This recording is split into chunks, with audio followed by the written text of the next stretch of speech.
ఈరోజు శనివారం కాబట్టి వంట మా వారికొక్కరికే అనమాట.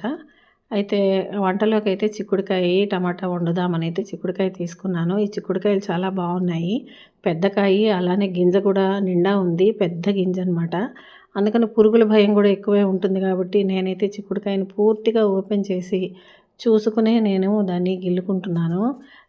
అలానే ఇక్కడ స్టవ్ మీద చిన్న కుక్కర్ అయితే పెట్టేసుకున్నాను.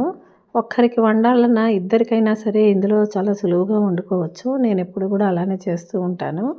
అయితే మా వారికి ఒక్కరికే కాబట్టి చిన్న గిన్నెతో ఒక చిన్న గ్లాసుడు బియ్యం అయితే పెట్టేశాను. పెట్టేసి ఈ ఎర్ర కందిపప్పు ఒక 2, 3 చెంచాలైతే కడిగేసి అది కూడా పెట్టి మూత పెట్టేశానండి. ఒక 4 విజిల్స్ గనక వచ్చాయి అనంటే ఈజీగా పప్పు, బియ్యం అయితే 2 అందులో అయిపోతాయి. ఉత్తపప్పు కోసం అనమాట. నెక్స్ట్ ఈ చిన్న మూకుడు పెట్టా కదా! ఇది తాలింపు మూకుడు. ఇందులోనే నేను ఒక్కరికైతే కూర ఈజీగా చేసుకోవచ్చు. ఇద్దరికి కూడా చేసుకోవచ్చు. ఒక పూటకి సరిపోతుంది ఇద్దరికైతే. సరే ఇందులో అయితే తాలింపు వేసేసి అందులో మన తరిగి పెట్టుకున్న చిక్కుడుకాయలు, తర్వాత టమాటా ముక్కలు ఇవన్నీ కూడా తర్వాత కావాల్సినవన్నీ వేసేసి అయితే కూర చేసేసాననమాట. నేనెప్పుడు కూడా ఇలానే చేస్తూ ఉంటాను. ఒకరికి చేయాలన్నా, ఇద్దరికి ఒక పూట ఒక పూట కోసమైనా సరే ఇలా చిన్న చిన్నవి వాడుకుంటూ ఉంటాననమాట. ఎందుకంటే మనకి కడుక్కోవడానికి, వాడుకోవడానికి కూడా సులువుగా ఉంటుంది.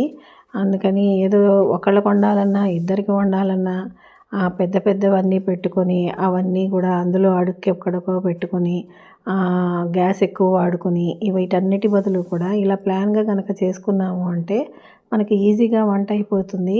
అలానే కూడా చూడ్డానికి కూడా బావుంటుంది. నేనెప్పుడూ ఇలానే చేస్తాను. చిన్న వాటిల్లో అవసరానికి తగ్గ గిన్నెలైతే వాడతాను. అందువల్ల నాకు గిన్నెలు కడుక్కోవడానికి ఎక్కువ రావండి. నాకు మా అత్తవారింట్లో ఒక పేరు అయితే ఉంది. కాచాయిని పొదుపుగా గిన్నెలు వాడుతుంది అని. నేను ఇలానే చేస్తాను. ఒక మనిషికి ఎంత కావాలో అంత గిన్నె వాడతాను. దానివల్ల ఏంటంటే మనకు టైం సేవ్ అవుతుంది. ముఖ్యంగా గ్యాస్ సేవ్ అవుతుంది. చూడ్డానికి కూడా బావుంటుంది. అలానే వాడుతూ ఉంటాను. నాకు అదే అలవాటనమాట. అయితే ఈరోజు శనివారం గదా! పప్పు, బియ్యం అయితే నానబెట్టాను. కొంచెం లేట్‌గా అయితే నానబెట్టాను. గుర్తుకొచ్చి నానబెట్టేటప్పటికి 8 అయిపోయింది. సరే నానిందా లేదా అని చూశాననమాట. ఒక అరగంట ఆగాక పప్పు తిప్పొచ్చని చెప్పైతే అనుకున్నాను.